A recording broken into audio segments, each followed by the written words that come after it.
Bom, dando andamento, né, à nossa programação, eu vou convidar agora o engenheiro agrônomo, colega meu de trabalho lá na Coamo, e amigo nosso aqui também da Associação dos Engenheiros Agrônomos de Campo Mourão, é o engenheiro agrônomo José Marcelo Fernando Rubio. O José Marcelo, ele possui graduação em agronomia pela Escola Superior de Agricultura Luiz de Queiroz, em 1990. Ele possui uma pós-graduação em administração rural pela FECILCAM, hoje, né, Universidade Estadual do Paraná, Unespar, aqui em Campo Mourão. Trabalha na Coamo por mais de 31 anos, já passou pelas unidades de Juranda, Mamborê e Campo Mourão. Então, Zé, convido você aqui à frente e a palavra está com você.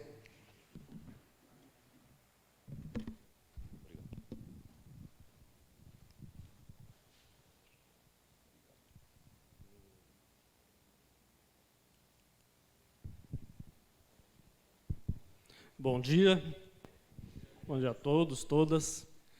É uma gratidão muito grande estar aqui hoje, né, como prata da casa.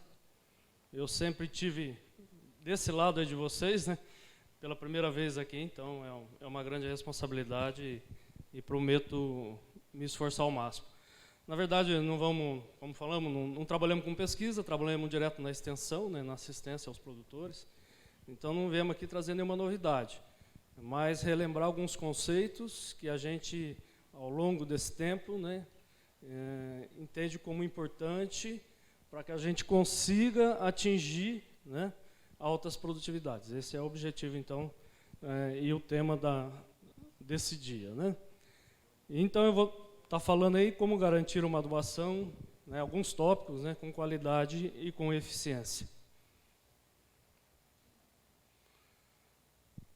Então, o produtor, quando vai decidir pela adubação, né, sempre algumas dúvidas surgem, né, à sua mente, né?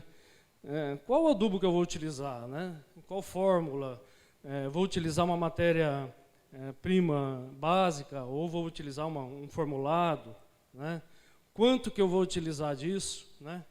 Que época, né? Quando que eu vou fazer isso? Vou fazer tudo na linha, vou fazer uma parte antecipado, vou fazer em cobertura, né? Como que eu vou fazer, com que equipamento, com que regulagem. Então, essas são as principais dúvidas do nosso produtor, né, para ele tomar a decisão de como adubar.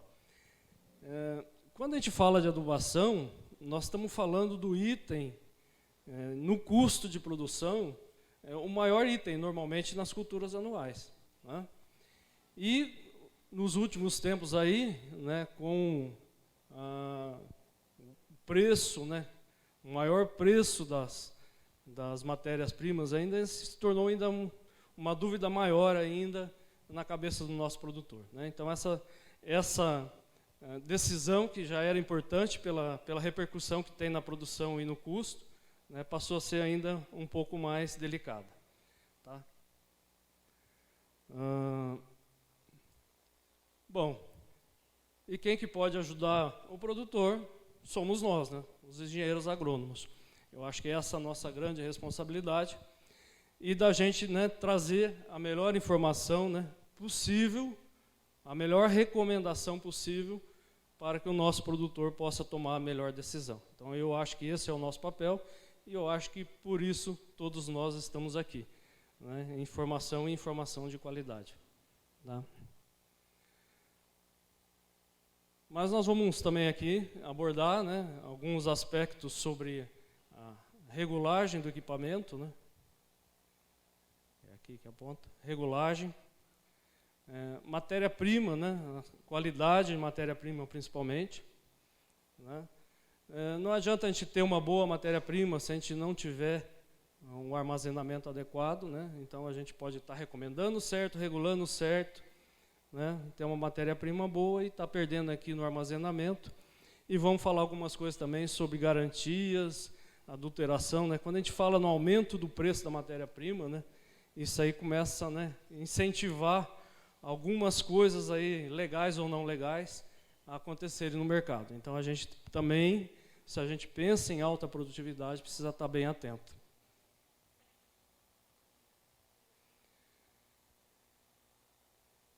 Em relação ao agrônomo, né, ele precisa ser sempre em mente essa lei, né, a lei do mínimo, foi formulada por Liebig em 1843, né? Então já tem 180 anos e continua atual essa lei. E essa lei diz que a produtividade, né, será limitada pelo nutriente que tiver em menor disponibilidade para a planta. Como um exemplo aqui, num barril, né, o nível da água, né, vai ser dado pela parte que tiver mais baixa na barrica, né, não pela mais alta. Então, essa lei de 1843 continua valendo. Nós temos aqui, nesse exemplo, está representado os nutrientes, né, que é a lei de Liebig.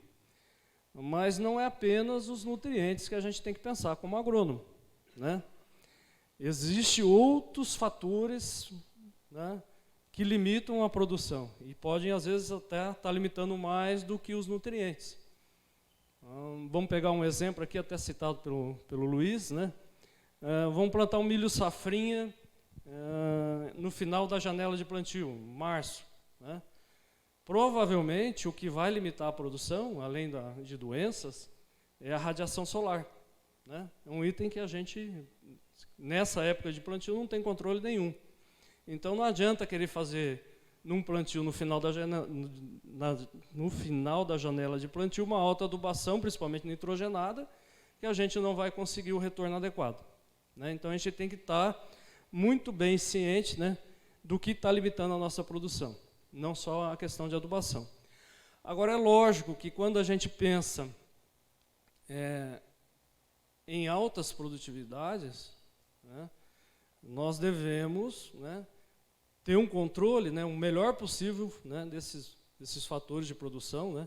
Se a radiação solar é com época de plantio, ele já falou na palestra anterior, né, um bom manejo fitossanitário, um bom controle de planta daninha, para que a gente possa, né, daí ficar mais atento aos nutrientes.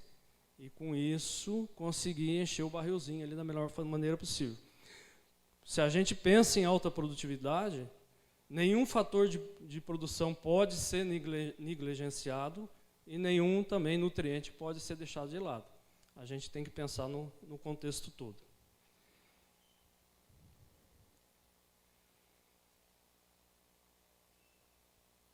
Questão do armazenamento, né, do adubo. Tá? O primeiro fator é a higroscopicidade. Está difícil falar. Tá? Mas vamos falar um pouco mais sobre ela na sequência, né? Então, nós temos aí pressão de pilhamento, né? Se a gente tem uma pilha muito alta, a gente pode ter problema de compactação e, com isso, formar agregados, né? Tamanhos e fórmulas de partículas, né? Se a gente tem uma presença de pó ou de partículas com formato diferente, a gente pode ter uma facilidade maior para essa compactação e formação desses agregados, que vai dificultar depois a dosagem no campo, né? Temos alguns fatores como o revestimento dos grânulos e o uso de produtos anti-impedrantes que vão prolongar, né, podem ajudar a prolongar o tempo de armazenamento com qualidade do nosso adubo. Tá? E o tempo como fator fundamental, né? É lógico que quanto mais tempo a gente vai armazenar, melhor a gente precisa cuidar desses itens que nós falamos anteriormente, né? Se a gente tem um tempo de armazenamento menor, é lógico que é muito mais fácil. Tá? E a higroscopicidade, né? Então, como falei, é a capacidade do fertilizante absorver a água da atmosfera, né? Sendo expressa em umidade crítica relativa, que é a umidade máxima que o fertilizante pode ser exposto sem que absorva a água da atmosfera. Então, aí, algumas matérias-primas, né? Se a gente pegar, por exemplo, aqui a ureia, né? A umidade crítica 72, então ela só vai absorver a água da atmosfera quando a umidade for maior que 72. Né? Vamos pegar o cloreto de potássio, outro exemplo, né?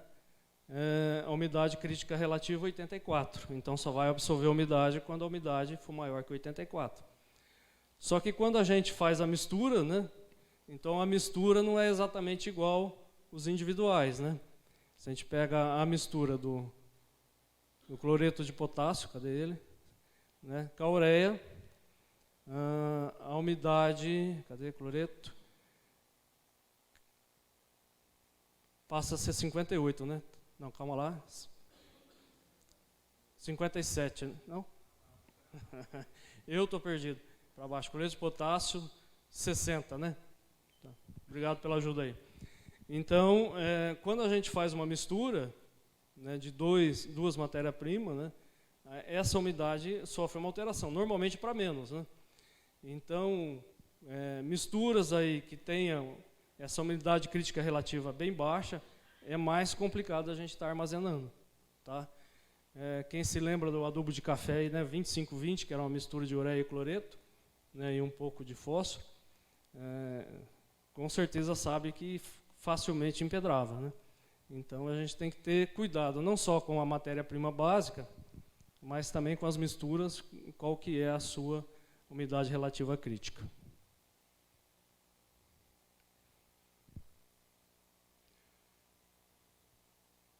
Outra coisa importante, né, na questão da matéria-prima é a questão da compatibilidade dessas misturas. Né? Eu não vou detalhar aqui, mas tem misturas que são compatíveis, né, então elas podem ser misturadas. Existem algumas que têm uma compatibilidade limitada e algumas incompatíveis. Né? Então, onde está esse izinho? Essa compatibilidade limitada, né, elas podem ser misturadas um pouco antes da aplicação, ou em proporções limitadas. Então, a maioria dos problemas que a gente vê é por aqui. Né? Às vezes ele sai de fábrica, né, numa condição boa, quando é uma mistura com compatibilidade limitada, mas no momento da aplicação, isso vai dar algum tipo de problema. Tá?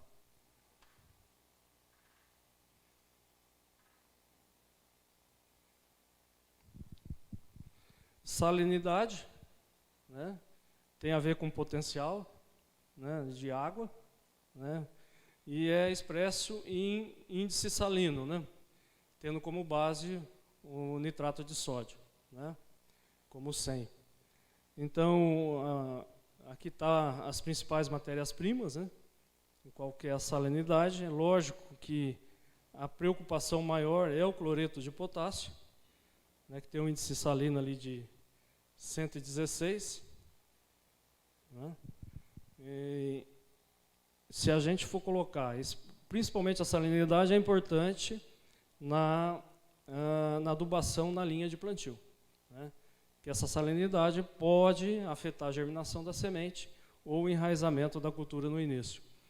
Então, se a gente vai utilizar uma matéria-prima com salinidade alta, né, o que a gente pode fazer? Né? Não colocar tudo na linha de plantio, né? Colocar um pouco ou antes ou após o plantio. Tá? Então, esse é também mais um fator, porque se a gente pensa em alta produtividade, a gente não pode pensar em ter problema de enraizamento ou germinação por um problema como esse, né, de salinidade.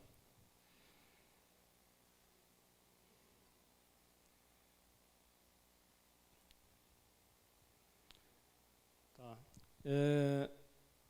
Equivalentes, né, carbonato de cálcio, né, é a capacidade que tem os adubos de alterar, né, o pH do solo. Né? No caso, pode ser não ter alteração nenhuma, pode ter uma alteração positiva, né, no caso do nitrato de sódio, mas principalmente os demais nitrogenados, a gente tem um abaixamento de pH pela sua utilização. Né? No caso, como exemplo, a ureia, né, que é mais comum utilizada, né? Para cada tonelada que a gente aplica de ureia, a gente teria que aplicar 840 kg de carbonato de cálcio para poder estar neutralizando essa acidez. Tá? Então, isso é importante, eu acho que vai ser tema da próxima apresentação, né, correção de solo, e a gente tem que estar lembrando que a gente está sempre usando adubo nitrogenado. Então, na maior parte do tempo, a gente está baixando o pH do nosso solo.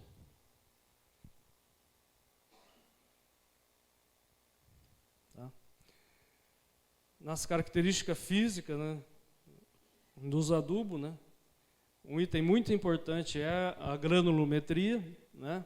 Nós temos aqui um exemplo, né, ali à direita, de um adubo formulado com uma boa granulometria, né, e à esquerda aqui também um adubo granulado, se a gente observar bem, com uma variação bem grande na granulometria.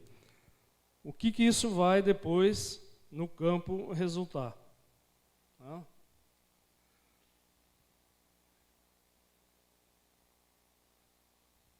Uma distribuição desuniforme do adubo. Tá?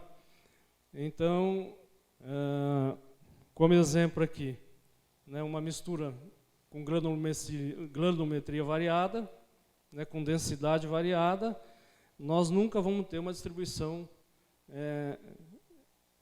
igualzinha dos nutrientes.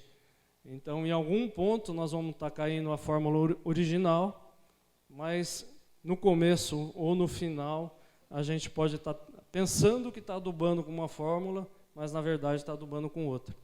Tá? E se a gente quer produtividade, isso daqui vai ser um fator bem complicado. Né?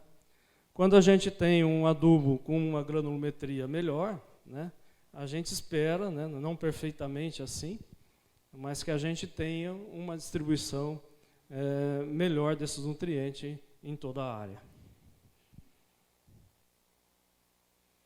Ainda seguindo aí, né, quando a gente tem uma mistura de grânulos com tamanhos diferentes e densidade diferente, né, dentro da caixa de plantio vai ocorrer, né, a segregação. Normalmente, os grânulos menores e com mais densidade vão cair primeiro, né, e depois os demais. Né? Quando a gente tem uma granulometria melhor, ou melhor ainda, né, só que, lógico, isso custa mais no mercado, né, aqui nós temos um NPK no grão, em que todos os grãos, né, têm todos os nutrientes. Então, a gente vai conseguir uma distribuição melhor desse adubo, desses nutrientes pela nossa área. Né? Quando a gente pensa, nós vamos adubar com 250 quilos de adubo por hectare, um exemplo. Né? Se a gente pensar na cultura da soja, se a gente, no final da operação, a gente aplicou os 250 quilos, não quer dizer que a gente foi eficiente. Né? A gente pode dizer que foi eficiente se a gente vai, né, são 250 mil plantas, conseguir realmente aplicar 1 grama do nosso adubo por planta. Né? Não adianta nada aplicar desuniforme. E que nessa 1 grama a gente tenha todos os nutrientes que a gente se propôs a aplicar. Tá? Então isso parece simples, né? Mas não é tão simples assim. Tá?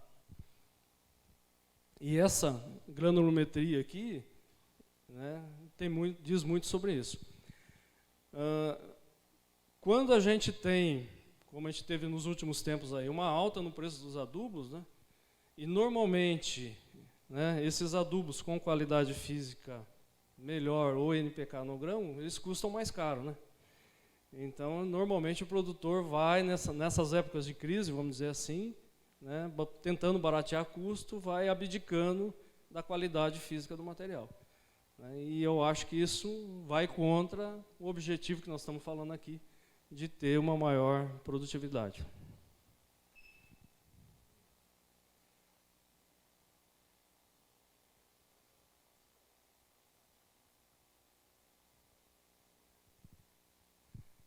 A questão do equipamento, né, a importância de um equipamento bem, que esteja em condição boa para fazer essa distribuição uniforme de adubo pela toda a área. Isso não quer dizer que o equipamento tem que ser novo. Né? Eu já vi muito equipamento, vamos dizer assim, antigo, aplicando bem, aplicando uniforme, e como muita coisa nova aí, mal regulada, mal conservada, vamos dizer assim, sem as devidas manutenções, aplicando mal. Então, a importância, né, de se fazer essa manutenção do equipamento, né, fazer uma manutenção preventiva e uma regulagem antecipada.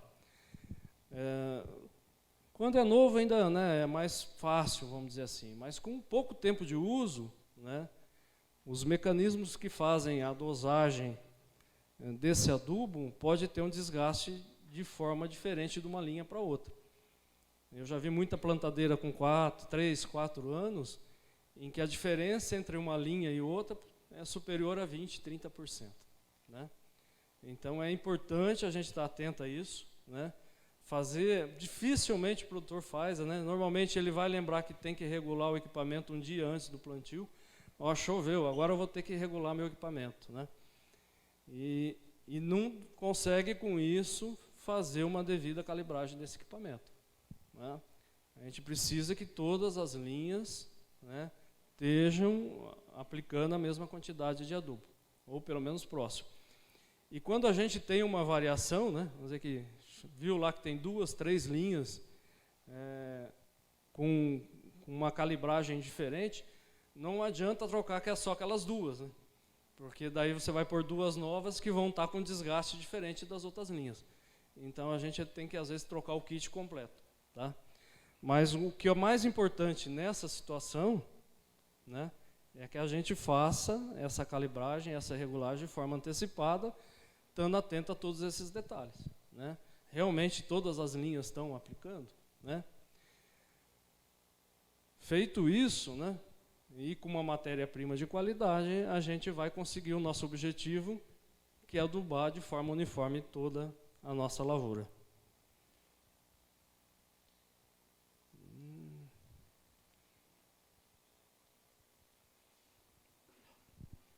Bom, pessoal, esse é um problema, né, e é um problema legal. Né? A legislação de adubo permita que a gente tenha até 5% de pó dentro de um formulado. Né? Mas como é que a gente vai fazer uma calibragem, fazer uma regulagem com uma qualidade de matéria-prima como essa? Né?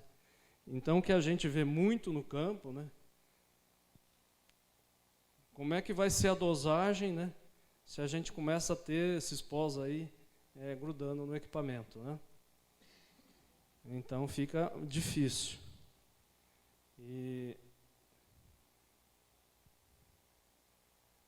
Passou 2. Quem já viu isso aqui no campo? Né? Acontece isso. Né? Então a pressão dessas roscas com a parede do dosador ali, se você tem o pó com umidade, vai compactando esse pó e vai formando isso aqui. Né? Então aí começa aplicando com 600 kg por alqueire, né? Quando vê está com 300. Tem produtor que para, né, e vai fazer a limpeza, não resolve, né, porque ele volta a aplicar 600, mas como é que fica a uniformidade na nossa área? Né? Mas é melhor do que não fazer nada. E tem produtor que simplesmente continua e lá no final do plantio vai falar, sobrou 10 bags de adubo, que bom, né? Não gastei tudo, né? Isso a gente vê muito no campo. Então, se a gente, né, estão pensando em alta produção, né, com um adubo de baixa qualidade vai ser difícil. Pode ter a melhor recomendação, pode ter o melhor posicionamento, pode ter uma melhor regulagem inicial, mas se a matéria-prima não for boa, não tem milagre. Né? E às vezes, como eu falei, né, por pressão de preço, muitas vezes o produtor opta, né, por um adubo de menor qualidade, comprometendo todo o seu potencial produtivo.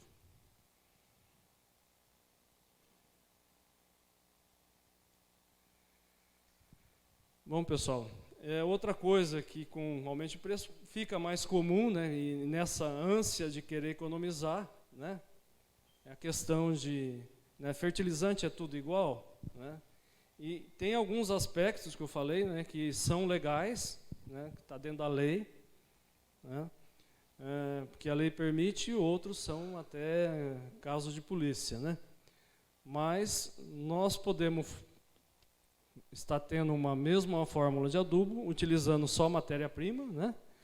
Ou a gente pode ter a adição, né, utilizar matérias-primas mais concentradas e está usando que a gente fala assim, de enchimento de fórmula, né? Isso pode ser com granilha, a legislação permite, com carbonato, com calcário granulado e por aí vai, né? Agora, né, e isso tem que estar no rótulo, né? Eu falo, isso é uma coisa legal.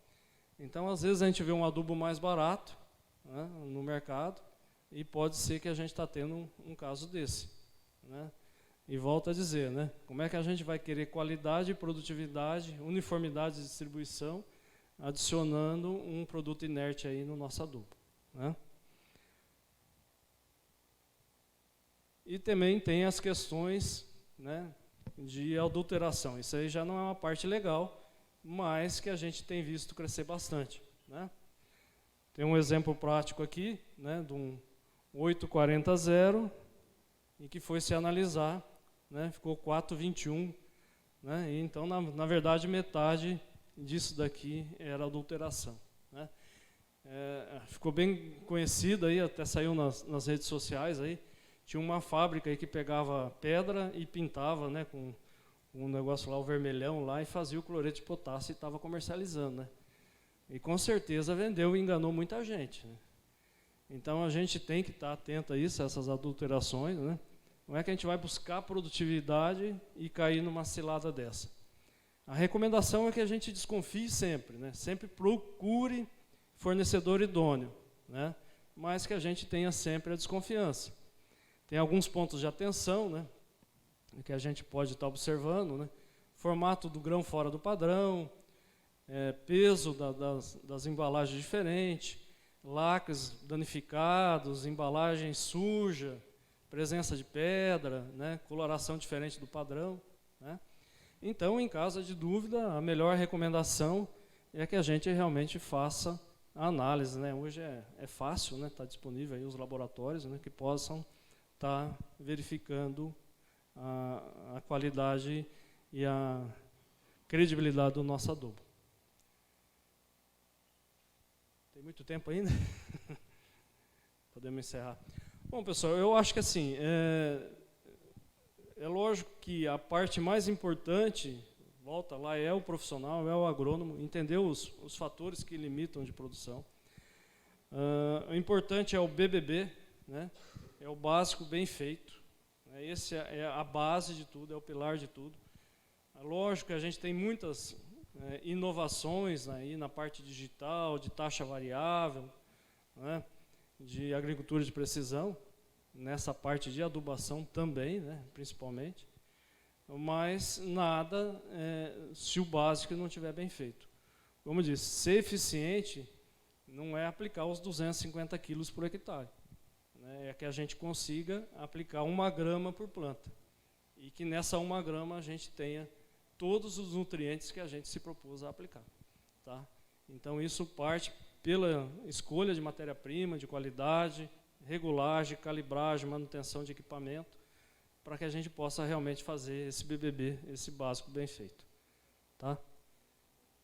Minha mensagem por hoje era isso, tá? Agradeço a atenção e a paciência de vocês. Obrigado.